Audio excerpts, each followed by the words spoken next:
sous le père, Eyad Gnassingbé, en 1998 et le fils, Faure Gnassingbé, en 2024, Apollinaire Menemès, directeur de publication de l'hebdomadaire La Dépêche va connaître la prison à cause de sa passion pour le journalisme.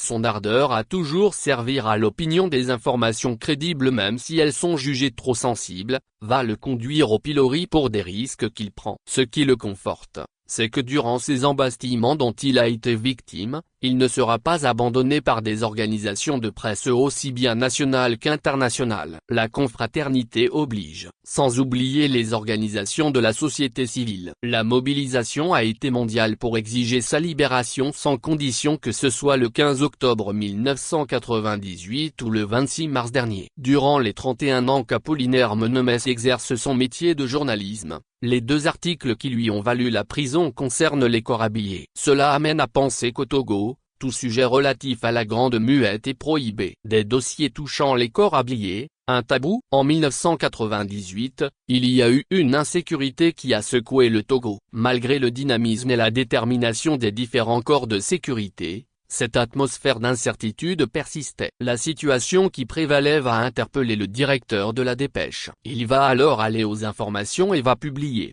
dans son journal N-90 du jeudi 15 octobre 1998, un article titré « Insécurité au Togo, les dessous d'un fléau qui nous menace ». Dans un sous-titre intitulé « Les origines de l'insécurité » de cet article, Apollinaire Menemès écrivait: tout Togolais de bonne volonté peut convenir que l'insécurité que nous vivons aujourd'hui a débuté un 5 octobre 1990 avec la création des milices par des leaders des partis politiques de l'opposition. Les ECPMOG, véritable armée parallèle de l'opposition agissant à partir des caches d'armes entreposées dans certains quartiers de Lomé et à l'intérieur du pays. Il y eut ensuite la réaction des TONMOG, les milices constituées par le RPT. On se souvient aujourd'hui avec amertume la guerre à laquelle se sont livrés ECPMOG et TONMOG, dans les rues de Lomé les 26, 27 et 28 novembre 1991 suite à la suspension du RPT. Les milices qui se permettaient tout, étaient gracieusement entretenues par les politiciens. Mais avec la normalisation progressive de la situation dans le pays à partir de 1993,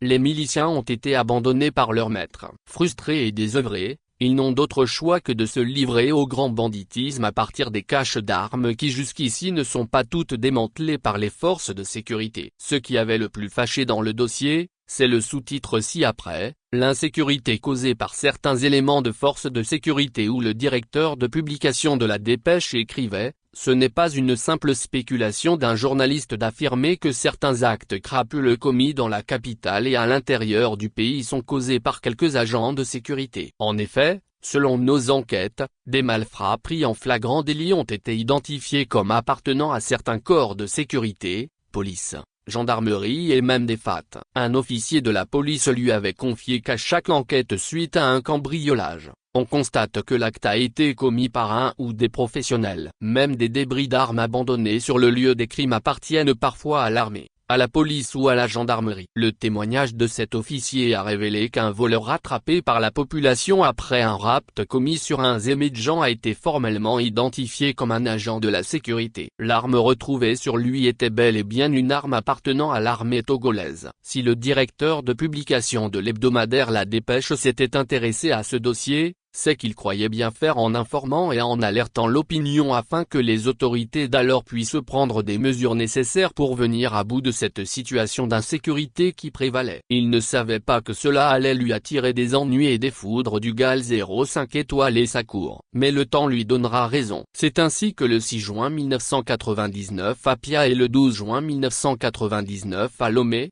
le président Eyad lui présentera ses excuses en ces termes lors d'une audience exclusive. Nous sommes des militaires, quand il y a quelque chose, nous agissons d'abord avant de chercher à comprendre ce qui s'est passé et d'ajouter, si nous écoutions des gens pour agir, il n'y aurait personne que nous allons gouverner. Parole de sage. Apporter son éclairage sur un sujet préoccupant, un péché. Sous Faure Gnassingbé. La garde à vue d'Apollinaire Menemès le 26 mars dernier a fait grand bruit tout comme celui sous son géniteur.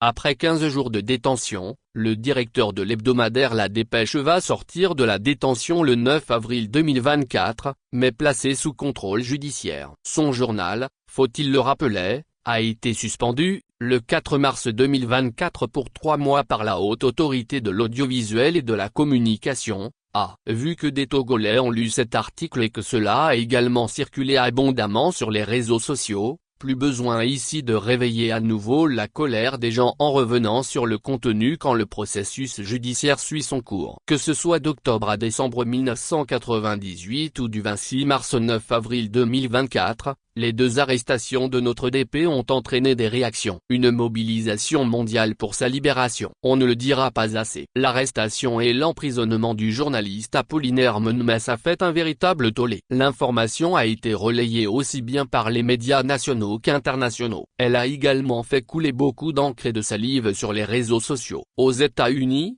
en Europe et même en Asie, notamment en Inde, il y a eu des réactions sur cette arrestation jugée inopportune pour les uns et les autres. Il est anormal que le doyen de la presse togolaise, 71 ans, qui n'a fait que son travail de journaliste soit embastillé et privé de sa liberté. La mobilisation des organisations de presse ainsi que celle de défenseurs des droits de l'homme, le Comité pour la protection des journalistes, CPJ, basé à Washington, Reporters sans frontières, le patronat de la presse togolaise, PPT, Amnesty International, entre autres pour exiger la libération du directeur de publication de l'hebdomadaire La Dépêche a été impressionnante. Cela montre l'importance qu'accorde le monde au droit d'informer et le droit d'être informé. Longue vie aux organisations de presse et celles de défenseurs des droits de l'homme pour une presse libre. Tous les records battus. Ce qui frappe dans les manèges de notre directeur de publication, c'est d'être celui qui a battu tous les records Guinness, moins premier record. Il a été embastillé sous le règne du père et celui du fils. C'est rare pour être signalé. Moins second record.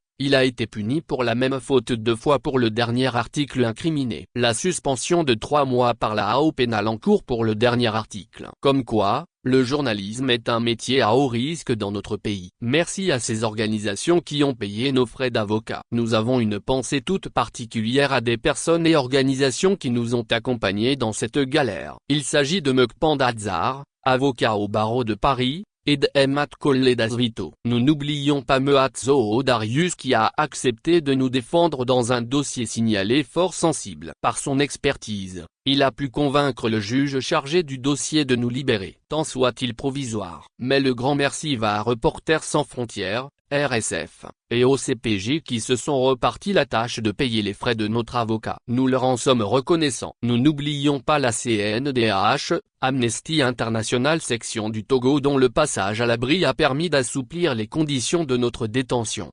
Un coucou pour les médias français, Mediapart, Le Monde Afrique, Orphi, France 24 et bien d'autres encore sur les 05 continents. Le journalisme est périlleux et particulièrement au Togo.